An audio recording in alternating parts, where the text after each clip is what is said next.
Olá, acadêmicos, sou a professora Cristiane Vendrame e vamos então à nossa aula intitulada O Ensino e Aprendizagem da Ortografia e da Gramática nos anos iniciais do ensino fundamental. Então, é preciso trabalhar ortografia nos anos iniciais do ensino fundamental? É preciso. É preciso trabalhar a gramática? É preciso. Então, pensando nessa proposta, eu trago para vocês aqui algumas reflexões a respeito desse trabalho. E para iniciar, de fato, aí a nossa conversa, a nossa discussão, eu trago uma tirinha do Chico Bento, em que ele nos diz aqui, a respeito da educação. Que educação é essa que queremos? Que ensino é esse que pretendemos, que oferecemos aos nossos alunos?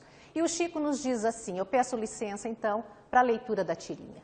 Desejo uma educação em que eu aprenda a criar, a pensar diferente, a pesquisar, a estudar, que dê valor à minha curiosidade, ao meu talento, à arte e interesse. Então, digo não a uma educação que só me ensina a memorizar conteúdos. O que o Chico tem nos dito nessa tirinha?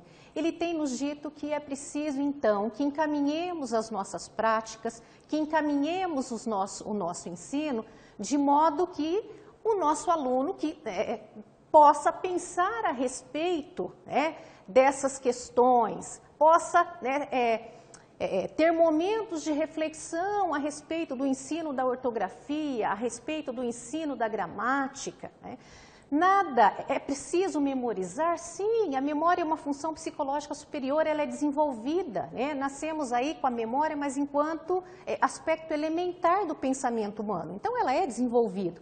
É importante sim trabalhar com a memorização, mas não só isso. É preciso também trabalhar com situações em que o aluno possa aprender de fato o conhecimento ali explorado e aplicar no seu dia a dia, e aplicar nas suas vivências, e aplicar nas relações em que ele estabelece com o outro.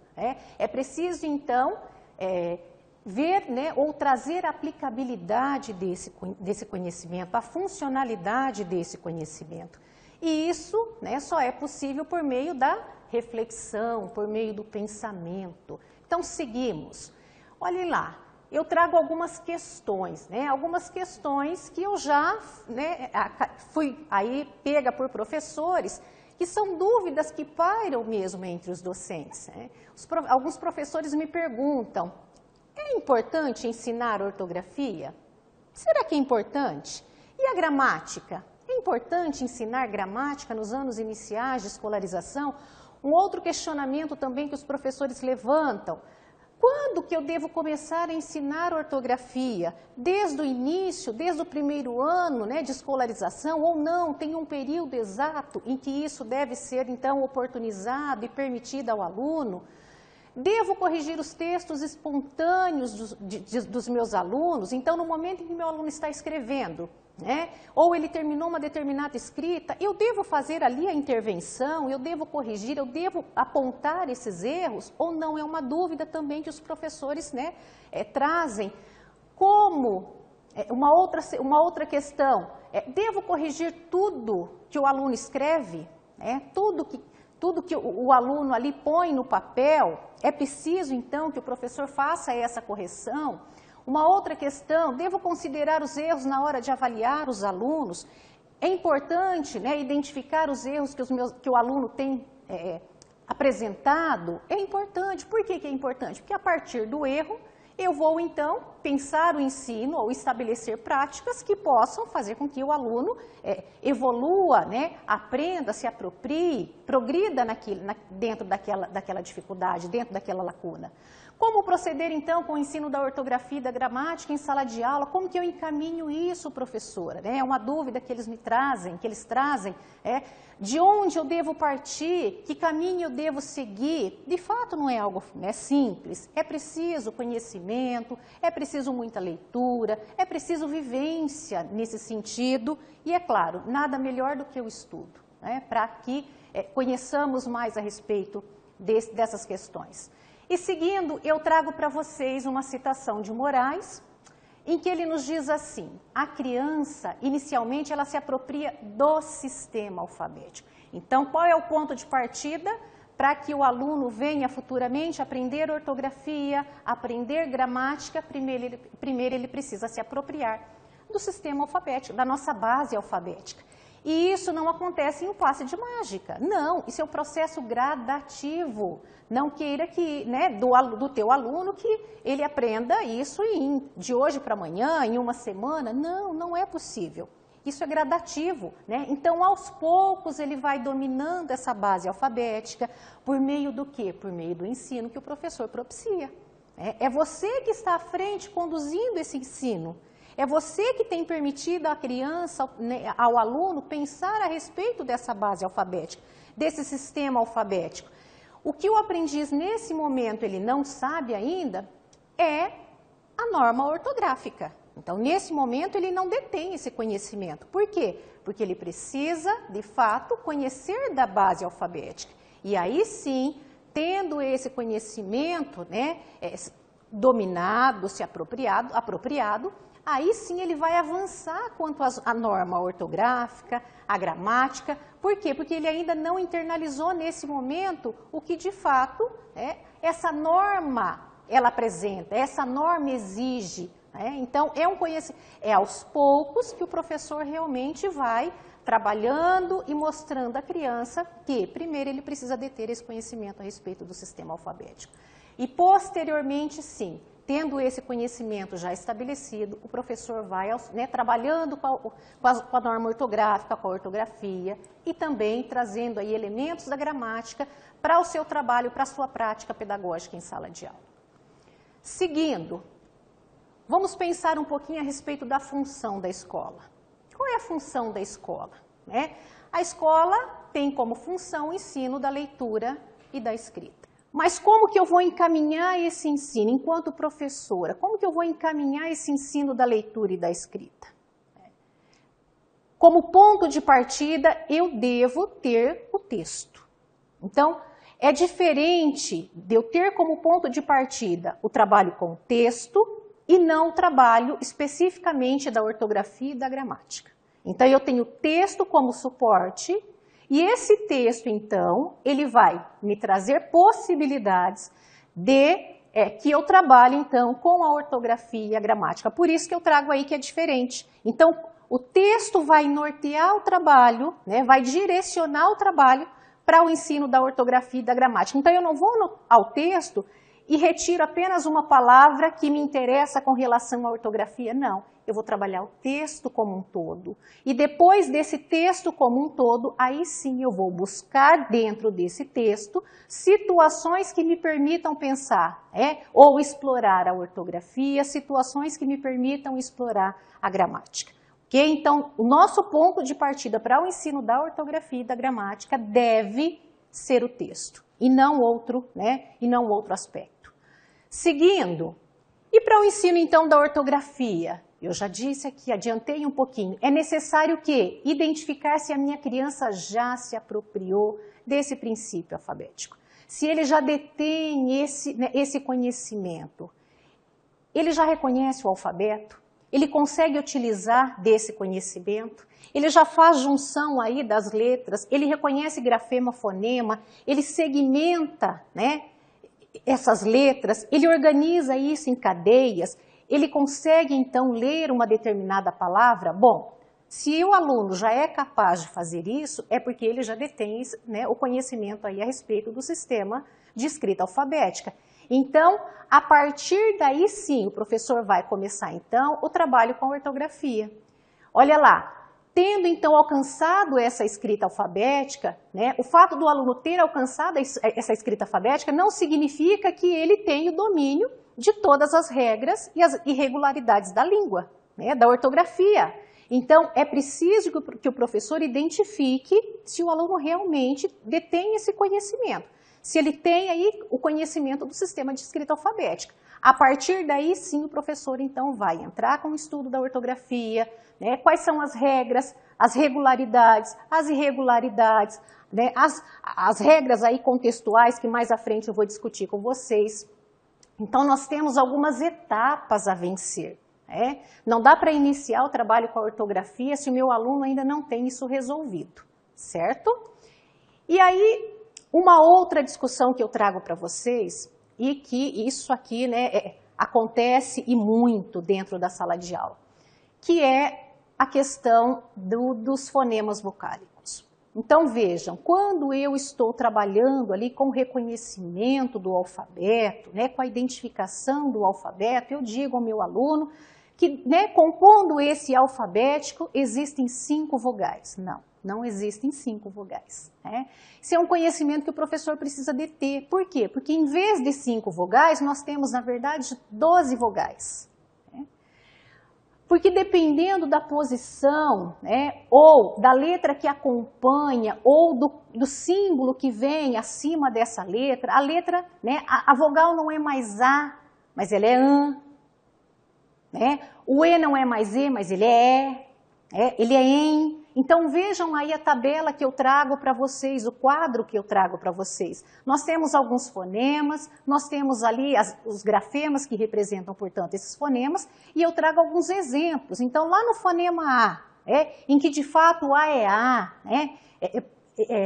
emite esse fonema, né? Fonema, grafema A, fonema A. Então eu tenho ali o exemplo de ave, de mata, mas quando que ele não é mais A? Quando que ele é AN? Quando ele está acompanhado da consoante ali que expressa a nasalidade. Ou, né, do tio acima dessa letra. Então ele não é mais A, mas ele é anzol, ele é an, ele é manta, ele é bambu. Então vejam vocês que ele não é mais A, por isso que nós não temos, eu não posso dizer ao meu aluno que existem apenas 5 vogais e que essas vogais é A, E, dependendo da região é E, né? A, E, I, O, U, ou em outras regiões, A, E, I, O, U. Nós não temos somente 5 vogais, Dependendo da posição, nós temos 12 vogais, dependendo do acompanhamento aí, que essas vogais tem, né, na sequência da letra que acompanha essas vogais, de fato nós temos um outro fonema e não aquele que acreditamos que realmente existe ou que realmente é, tá certo? É uma outra questão que precisamos pensar. E aí uma dificuldade, por conta desses encontros vocálicos, nós temos aí uma dificuldade muito grande dos nossos alunos, que é o uso do M e do N, né? Por quê? Que é a nasalidade expressa na composição da palavra. Então, olha lá, a representação feita pelo M, pela consoante M ou N, quando acompanha a vogal, ela modifica totalmente essa vogal. Né? E aí, no registro, a criança não consegue trazer essa nasalidade. Mas quando você pede a ela que leia, ela consegue identificar. Né? Ela escreve fantasma, mas quando você diz a ela, lê aqui o que você registrou, o que você escreveu, ela lê fantasma. Ela reconhece, porém ela não consegue ainda registrar esse encontro, registrar essa nasalidade. Então, o que isso me diz? Me diz que, enquanto professor, eu preciso oportunizar outras situações ou mais situações que permita a criança refletir a respeito. Né? Então, aquilo tudo que foi feito até o momento não garantiu à criança que realmente, que de fato, ela conseguisse identificar ou registrar isso na sua escrita. Certo? Então, ela faz o seu registro, mas no momento, ela não traz essa nasalidade, mas no momento da leitura, ela sim consegue ler, trazendo esse encontro, né, da vogal nasal, da vogal e da consoante aí nasal. Tá ok? E aí eu trago uma outra citação de Soares, que nos diz assim: para que as crianças aprendam a representar a nasalidade na escrita, é necessário, então, desenvolver atividades fonológicas. Então, só é possível que a minha criança, o meu aluno, identifique essa presença da nasalidade na palavra, se eu, então, oportunizar situações de atividades fonológicas em que se trabalhe com o fonema, com a identificação desse fonema, para que ela, então, passe a trabalhar com essa audição e consiga identificar isso no momento da leitura, nos seus registros, tá? Então, olha lá, oferecendo a essa criança atividades fonológicas que a levem a distinguir, então, as vogais orais das vogais nasais, né? E aprender a grafia dessas últimas. Então, a vogal, né, oral, ok, a criança identifica sem muita dificuldade, mas a vogal nasal, ela leva um tempo realmente para identificar, para compreender esta regra. Tá? Então, o procedimento é sempre o quê? O confronto desses fonemas que se diferenciam e que são representados pelos grafemas diferentes. Eu preciso trazer, então, oportunizar situações em que a criança faça análise desses dois fonemas. Quando que, de fato, aqui, que palavra é essa? Essa palavra, ela traz o quê? Um fonema oral? Não, essa palavra traz um fonema nasal. Né? O A aqui é A não, mas nessa outra aqui, o A é AN. Né? Bambu, né? Tambor, né? Ave. Então, vejam vocês que essa oralidade, ela precisa o tempo todo se fazer presente na prática do professor. Ora o professor faz, ora o professor oraliza, ora o professor, né, pede que as crianças identificam e reproduzam esse som, identifiquem esse som. Então, o ensino, a prática, ela é o tempo todo, né? Ela exige o tempo todo da criança que ele seja um sujeito ativo. Né? Não é o professor apenas conduzindo todo o processo, não, é o professor conduzindo o processo, mas envolvendo, né, esse aluno o tempo todo na situação de ensino.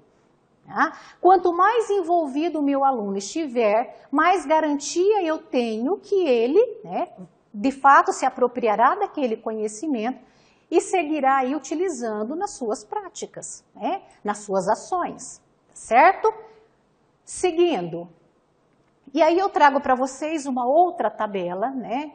Dizendo aqui que também, assim como toda a discussão que eu trouxe até agora, é fundamental que o professor faça o quê?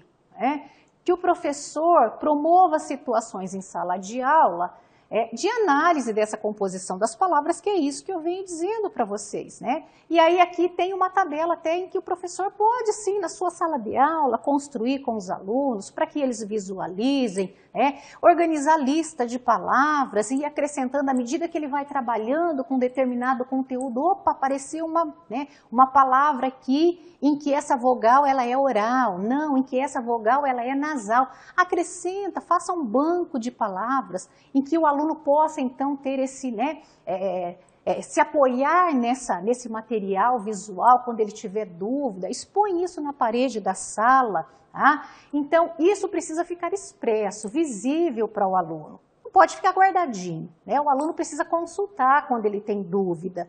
E aqui é um exemplo de prática aí que o professor pode desenvolver, sim, em sala de aula. Mas não é só construir, né, um determinado cartaz, uma determinada tabela e expor em sala. Não. Para que isso tenha sentido, para que o aluno compreenda a função dessa prática, desse material, é preciso que ele reflita a respeito.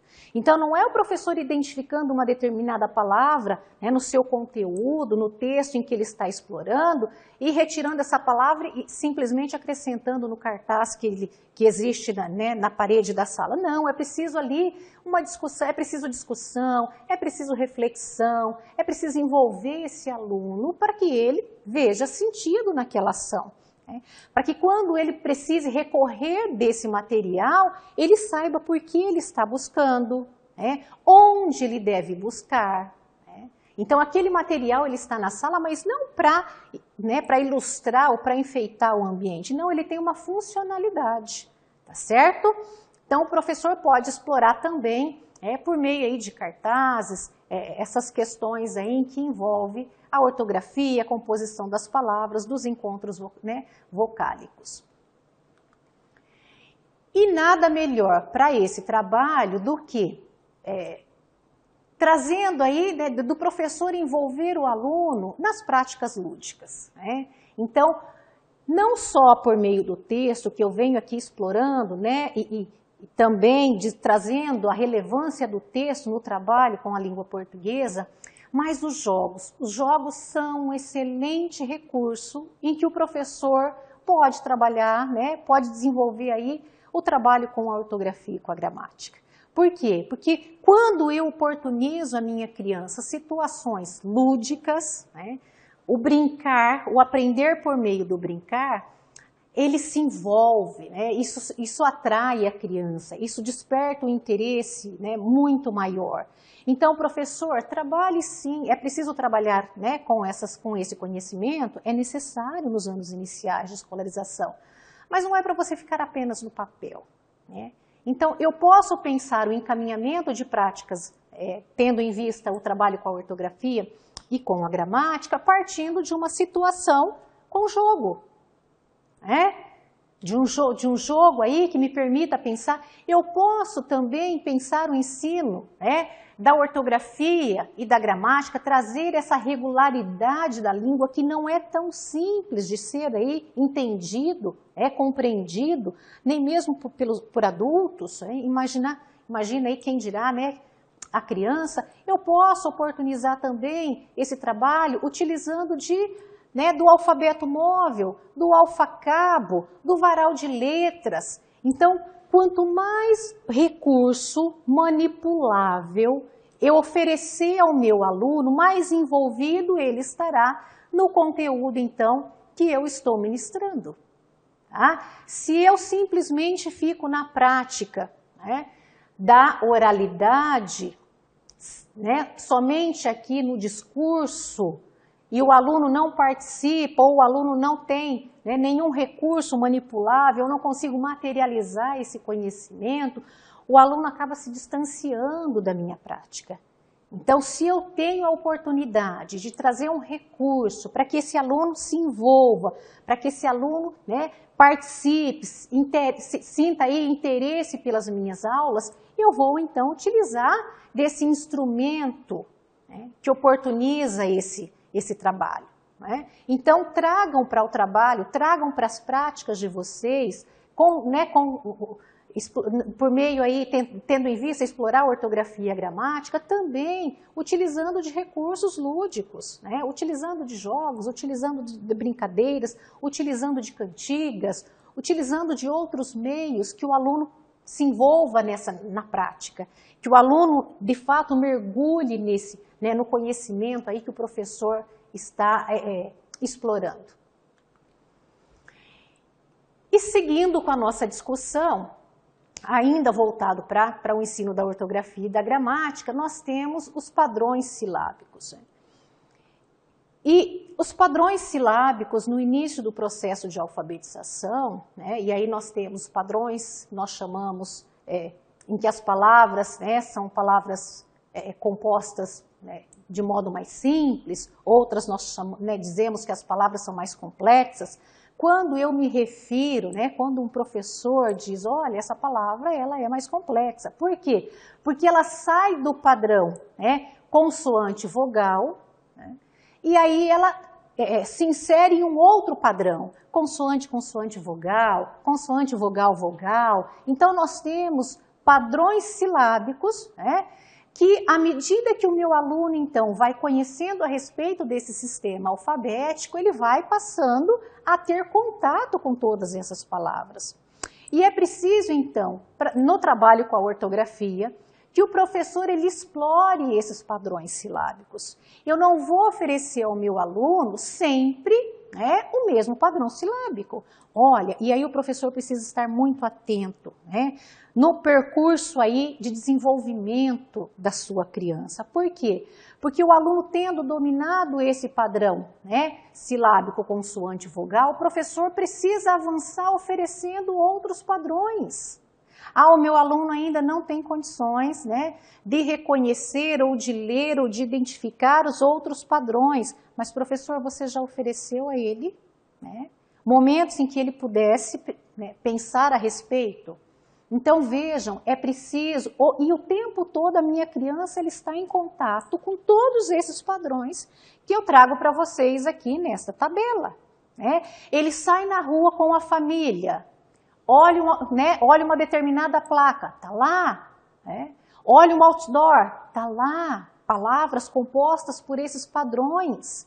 E ele não sabe, talvez ele, né, no momento ali, ele não consiga identificar que naquela determinada palavra, o padrão silábico, isso aqui é conhecimento realmente, né, do professor, mas o aluno não vai dizer, olha, o padrão silábico daquela placa é consoante, consoante, vogal. Não, mas ele vai olhar para a placa e vai dizer, olha, ali tem uma consoante, na sequência tem uma vogal, na sequência tem uma outra vogal. Ele vai identificar a composição da palavra. Ele não vai identificar, ele não vai utilizar dessa terminologia, porque essas terminologias, essas nomenclaturas, são nomenclaturas específicas do profissional da educação.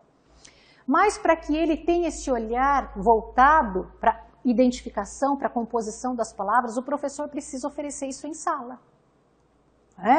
Então, começamos lá no processo de alfabetização, para que o meu aluno passe então a dominar o sistema de escrita alfabética, trazendo para ele palavras deste primeiro padrão silábico. Consoante e vogal. Então, bala, cama. Então, isso é muito, no início, o aluno acontece de modo até mesmo mais ágil no processo ali inicial de alfabetização.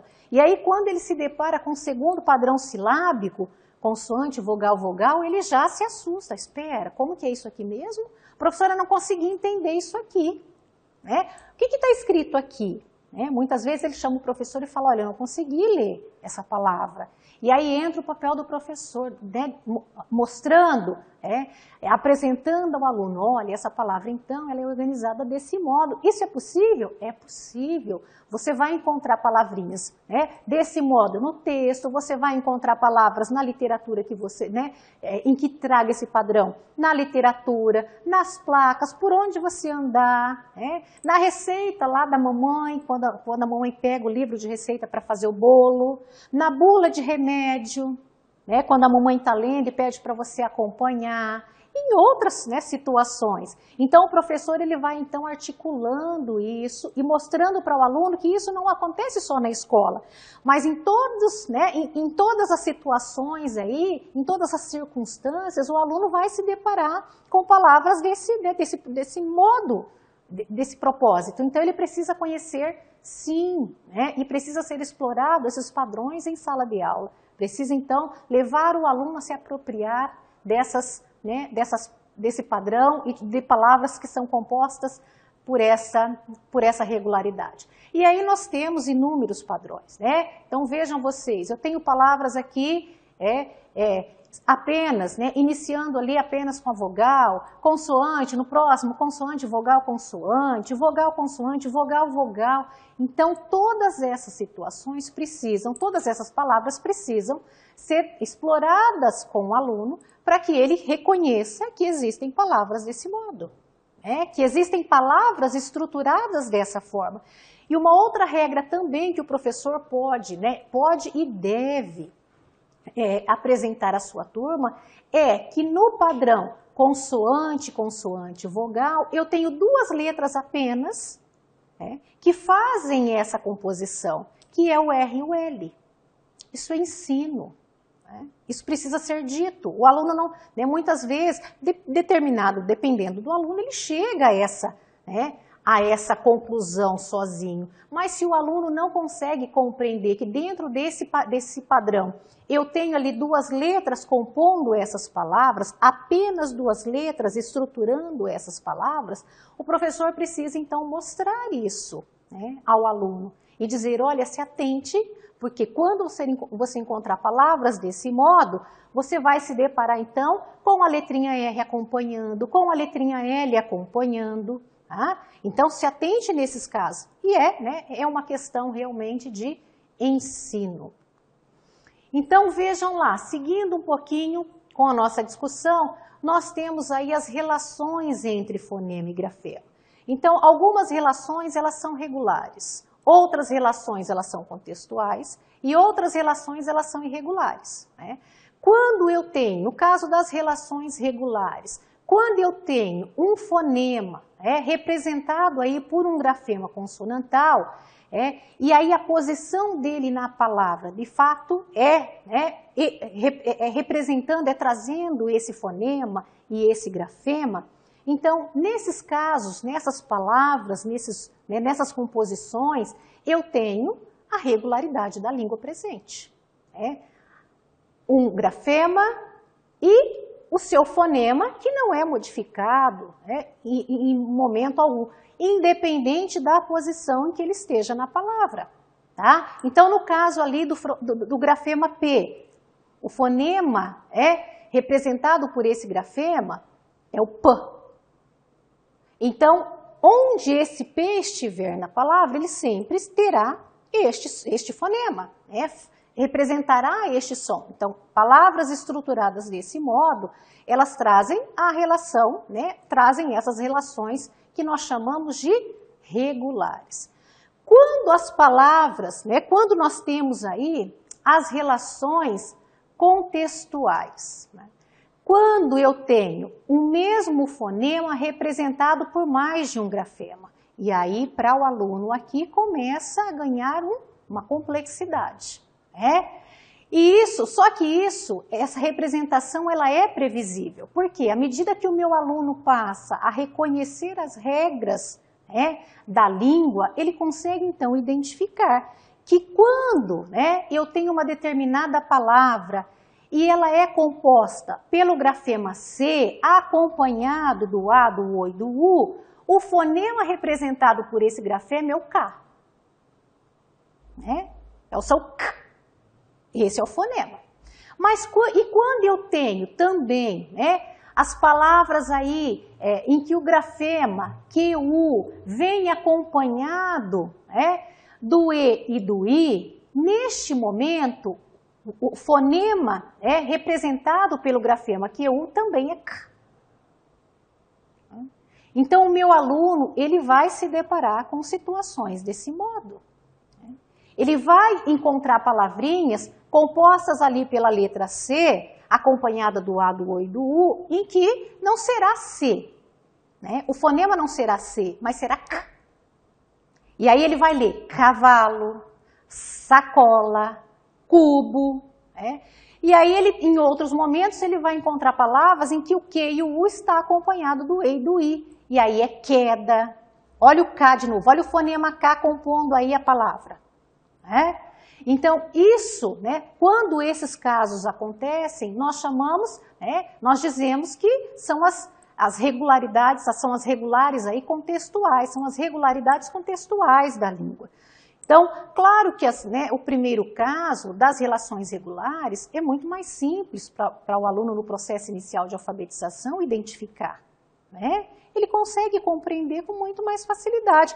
Mas no momento em que entra as regulares contextuais, se o professor não faz um trabalho de profundidade, traga ali uma reflexão mais profunda, sistematize esse trabalho, que seja uma prática aí de continuidade de reflexão dessas palavras, uma só situação não vai garantir a esse aluno que ele consiga identificar e dominar essa regularidade, essa norma aí expressa pela nossa língua. O mesmo caso aqui é o caso do grafema G e do fonema K. O fonema K acompanhado aí do A, do O e do U, de fato, é ali expresso na palavra gato, gota, agudo e outros mais que eu trago. E quando ele é acompanhado, quando eu tenho o caso do grafema GU, acompanhado de E, ele também faz K, guerra, K, guitarra, guindaste. Então vejam vocês, se o aluno, se isso não é levado para a sala de aula pelo professor, se essa reflexão não é oportunizada pelo professor, o aluno não vai chegar a esse conhecimento sozinho. Isso não acontece por meiose, não acontece. É preciso, de fato, assumirmos essa postura e mostrarmos que a nossa língua, que a língua portuguesa é estruturada desse modo, que é preciso, sim, muita leitura, que é preciso muita reflexão, que é preciso muita atenção para que dominemos essas regularidades. E quanto mais o professor explora situações em que esses aspectos estão envolvidos, mais ele oferece à criança situações a pensar a respeito, né? Se isso não é oportunizado em sala, ou é oportunizado em sala de modo esporádico, o aluno não tem, né, não é permitido à criança ali que se aproprie dessas condições, tá certo? E aí chegamos, né, nas últimas relações, que são as relações que são as relações irregulares, né? Fonema, grafema irregulares. Esta aqui exige um pouquinho mais de atenção dos nossos alunos. Por quê? Porque né, em determinada situação existe uma concorrência em mais, né, que acontece em mais, com mais de uma letra, na mesma posição. Né? E essa concorrência ela pode servir para representar o que? O mesmo som. Então, quando isso acontece, não é fácil para o aluno identificar e aplicar né, esse conhecimento. Então, nós temos o caso do J e do G. Então, é muito complicado para a criança, no processo inicial ali de alfabetização, de domínio do sistema de escrita alfabética, identificar se de fato né, essa palavra ou uma determinada palavra é escrita com G ou com J. Por quê? Porque o fonema é o mesmo. O fonema expresso é o mesmo. Então, vejam, quando eu tenho J, né, diante de qualquer vogal, ele produz o fonema S, né, Z. E aí, quando eu tenho G diante do E e do I, ele também produz o mesmo fonema. Então, eu tenho jeito, eu tenho gente. Né? Então, olhem para, né, vocês aí, a dificuldade que tem a criança no processo inicial de distinguir estes sons. Então, quanto mais o professor oraliza, quanto mais o professor traz, né, palavras em que essas composições se fazem presente, mais ele oferece ao aluno condições para pensar a respeito dessa estrutura. Né? Um outro caso também, que vemos até mesmo adultos, né, encontrando dificuldades aí na identificação desses fonemas, são palavras compostas aí pelos grafemas S, Z, X. Né? É a mesma situação. Então, eu tenho lá, no caso do grafema S, em que o Z é o som produzido, então vejam, eu vou registrar a palavra casar. Se eu não tenho a compreensão de que quando eu tenho duas vogais no meio ali compondo a sílaba medial da palavra e que essas duas vogais, quando trazem ali a letra S entre essas duas vogais, ele produz sons do Z, eu não consigo distinguir, ou se eu não entendo também, se o meu aluno não tem a compreensão ainda, né, que existe derivações de palavras, né, ele não vai identificar que naquela palavra, ou ele não vai conseguir, né, perceber que na palavra casar eu escrevo com S, mas o fonema que eu tenho representando essa palavra é o Z. A mesma coisa é na palavra azar. E eu escrevo com Z, mas o som Z, o som é o mesmo. Então vejam vocês a concorrência. O grafema é um, o fonema é o mesmo. Então identificar isso à medida que o professor trabalha com situações desse modo, quanto mais eu ofereço à minha criança, né, o contato com essas regularidades, ou com essas irregularidades nesse caso, mais ele passa a conhecer a respeito das normas, né, da composição linguística que estrutura a nossa língua. Tá certo? Então, isso precisa também fazer parte aí das nossas práticas quando estamos explorando ou tendo como foco aí de trabalho o ensino da ortografia e da gramática. E quando pensamos no ensino da gramática? Até então, vínhamos conversando a respeito do ensino da ortografia, né? E o ensino da gramática em sala de aula? Ele é necessário? É preciso mesmo, lá do princípio da escolarização, do ensino fundamental, né, especificamente, trazer aí questões voltadas para a gramática? Depende de gramática. né? Quando eu falo em gramática, nos vem a nossa mente, que é a gramática normativa. Né? Não é essa gramática apenas, né, que eu devo, então, organizar, utilizar nas minhas práticas pedagógicas. Né? De nada adianta eu trazer uma determinada nomenclatura, né, e aí fazer com que o meu aluno memorize o significado, a definição daquela nomenclatura. Não é essa gramática que precisa, então, ser oferecida, né, nas nossas práticas. Né?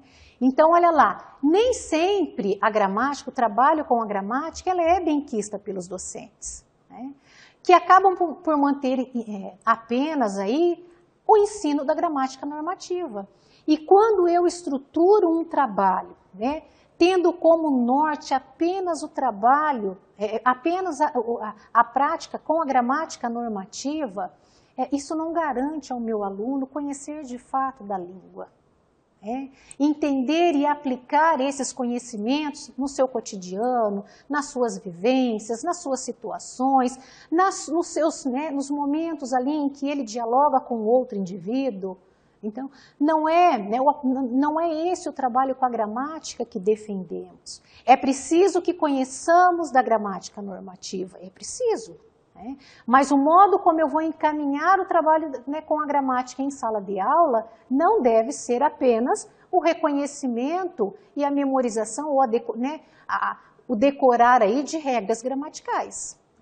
A gramática ela precisa ser oferecida ou, né, permitida ao aluno de modo a se pensar o contexto em que esta gramática se faz presente. Né? Então, eu preciso partir ali de uma situação, de um texto, e aí sim, a partir dessa situação maior, né, desta situação, né, global de trabalho com texto, trazer o estudo da gramática, assim como o estudo da ortografia. Né? Não dá para simplesmente retirar ali uma determinada palavra e analisar apenas aquela gramática. Bom, mas e o contexto em que essa palavra utiliza ali naquela situação? Né? Então, eu preciso analisar o contexto em que a palavra se faz presente.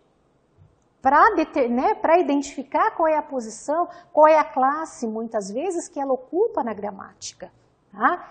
E aí, seguindo, eu trago para vocês aqui uma citação que está lá na página 146 do nosso livro, que diz assim: até alguns anos atrás, o ensino da língua portuguesa, de fato, se resumia ao ensino da gramática normativa. Mas vejam vocês, né? Isso aconteceu. Eu vou dizer, não, estava errado? Não, para aquele momento era o mais adequado. Tá?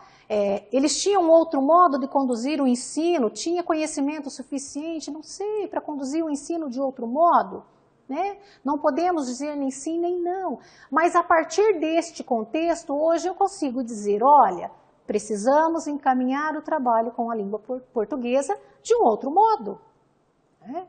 Não só tendo como elemento a gramática normativa, tendo como estrutura o trabalho com a gramática normativa, né?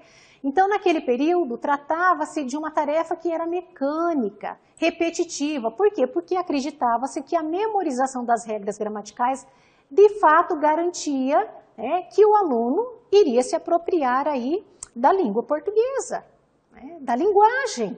Então, quanto mais ele repetisse determinada situação, quanto mais ele memorizasse, quanto mais, né, o uso da memória, né, se fizesse presente ali naquele contexto, mais se acreditava que o aluno passaria então a entender da língua. Né? E isso não foi, né, não era garantia, né? Nós vimos que isso de fato não garantiu que os alunos ali, então nós tivemos muitas reprovas, né? Muitos alunos retidos por conta disso, ou muitos alunos que não se apropriaram da linguagem, nem mesmo oral, né? E uma dificuldade muito grande aí com relação ao registro dessa escrita da linguagem, tá? Então, Não se priorizava em momento algum a reflexão. E a reflexão para o ensino da ortografia e da gramática, ela é fundamental. Levar o meu aluno a pensar a respeito é necessário, não tem outro modo para o trabalho, né? Para o trabalho com esses aspectos, tá? Então, não se priorizava a reflexão, né? Em relação ao uso da língua, a aplicação também não era, né, não era levada em conta, não tinha preocupação se o aluno ia, de fato, deter aqui, né, aquele conhecimento para aplicar em outra situação, para aplicar, né, em um outro contexto, não existia essa, né? O ensino não era voltado para esse viés, né, para esse contexto, para essa preocupação, tá certo? E é claro, a partir, né, dos anos 80, aproximadamente, nós temos aí a língua portuguesa ganhando uma nova roupagem, uma roupagem nova, né? O trabalho, então, a partir desse período, né, o trabalho linguístico, ele passa a ter o texto como elemento, né, norteador aí do trabalho com a linguagem. Então, e aí, é claro, à medida que eu passo a trabalhar com o texto, eu passo, né, a ver a real importância do texto na minha prática, eu passo também a considerar o quê? O discurso presente nesse texto, né? Então, a partir desse período, né, o trabalho linguístico deve atingir o texto e, por consequência, o discurso. Ele deve acontecer de acordo com o contexto em que se dá o enunciado linguístico. Então, determinado texto, ele traz, né, um discurso. Ele é feito para um determinado interlocutor, né? Ele traz um enunciado que é específico, né? Diferentemente de um outro texto, né, em que ele é feito para um outro interlocutor, né, em que o objetivo, a finalidade é outro. Então, passa-se a pensar o texto no ensino, né, da língua portuguesa, considerando, então, o discurso presente, considerando o enunciado que compõe esse discurso, e, é claro, que interlocutor é esse que eu quero envolver com esse texto? Que interlocutor é esse que eu quero, então, estabelecer, ou que eu quero que leia, né, que compreenda dessa minha escrita, dessa minha organização, tá certo? E para isso, né, ainda dentro do trabalho com texto, eu preciso utilizar aí do trabalho com a gramática, mas não eliminando, né, não deixando de lado totalmente o trabalho com a gramática normativa. Eu preciso ter esse conhecimento, eu preciso ter o domínio, né, dessas regras, mas eu preciso também utilizar dessa gramática, saber utilizar desse conhecimento, né? Então, vejam vocês, para que o meu aluno, e isso é uma defesa de Travaglia, né, lá na sua obra aí, de 2013, então, o autor diz, olha, é preciso o professor levar para a sala de aula a gramática de uso. O que é a gramática de uso, né? É quando eu, professor, ofereço à minha criança atividades em que ele vai utilizar desses recursos da língua em frases, né, nos textos, em que ele vai utilizar desse conhecimento que já está internalizado e vai, então, aplicar desse conhecimento, né, ali nos momentos em que o professor diz a ele, olha, né, analise essa frase, que outra palavra, então, eu posso substituir aqui, que outra palavra eu posso utilizar para substituir esta, que outra organização eu posso fazer com a frase de modo que ela não modifique o seu sentido. Então, quando eu, professor, faço esse trabalho com o meu aluno, eu estou permitindo, eu estou oferecendo a ele a gramática de uso. Ele está trabalhando com a gramática, mas a aplicação, né, o uso dessa gramática. Todo aquele conhecimento que ele tem, que ele vem, então, né, acumulando aí no seu processo de aprendizagem, ele vai utilizar na situação ali expressa pelo professor, em que ele tem que aplicar esse conhecimento, tá? Essa é a gramática de uso. E aí o autor nos diz mais, além da gramática de uso, o professor também precisa, né, oferecer, oportunizar em sala, momentos em que o aluno faça uso da gramática reflexiva. Lembra que eu disse a vocês? Para o trabalho com a ortografia, para o trabalho com a gramática, a reflexão ela é fundamental. É preciso pensar a respeito. Quando o meu aluno estrutura uma determinada oração, estrutura uma determinada frase, ele precisa, né, compreender que aquela frase está composta por um artigo, por um verbo. Né? Ele não precisa saber identificar ali, né, cada uma dessas classes, mas o modo como ele estrutura exige que eu traga um artigo, exige que eu traga um substantivo, exige a presença do verbo, exige ali o complemento. Né? Então, todo esse trabalho feito pelo professor leva o aluno, de fato, a pensar a respeito dessa organização, a refletir a respeito da sua escrita. E à medida que ele reflete a respeito da sua escrita, ele vai, então, ter facilidade para organizar o seu texto, uma maior facilidade para estruturar as suas produções. Isso também vai o quê? Desenvolver oralidade. O aluno fica muito mais seguro do que, de fato, ele conhece e como ele deve, então, se portar diante de uma determinada situação. Tá certo? Então, a gramática reflexiva, ela também se faz necessária em sala de aula, assim como a gramática de uso. É preciso que o meu aluno pense a todo momento a respeito da estrutura e da composição aí da nossa língua, né, da nossa linguagem. E aí, né, trago aqui uma outra citação de Campos, em que ele diz: o ensino da gramática, desde que feito de forma adequada, ela tem um papel fundamental na melhoria do desempenho linguístico dos nossos alunos. Então, é preciso trabalhar linguagem em sala de aula, ou trabalhar gramática em sala de aula, melhor dizendo, para que o meu aluno se desenvolva linguisticamente, mas um trabalho com a gramática adequada. Não é qualquer trabalho que vai permitir à minha criança esse desempenho linguístico. Não é qualquer modo, qualquer prática do professor que vai levar o aluno a deter esse conhecimento. O estudo bem orientado da gramática, ele possibilita aos alunos aprenderem a pensar por si mesmo e a formularem os seus pontos de vista sobre a língua, de forma mais criteriosa, racional e consequente. Assim como o desenvolvimento da sua competência linguística. Então, professor, quando você oferece situações, quando você oportuniza situações em sala, em que o aluno passa, sim, a pensar a respeito desta organização linguística, do modo como a nossa língua está estruturada, você tem permitido a essa criança, ou você está, mesmo que inconscientemente, você está oferecendo a essa criança que ele se desenvolva na sua plenitude. Na sua, dentro aí do mais complexo que tem voltado para a língua.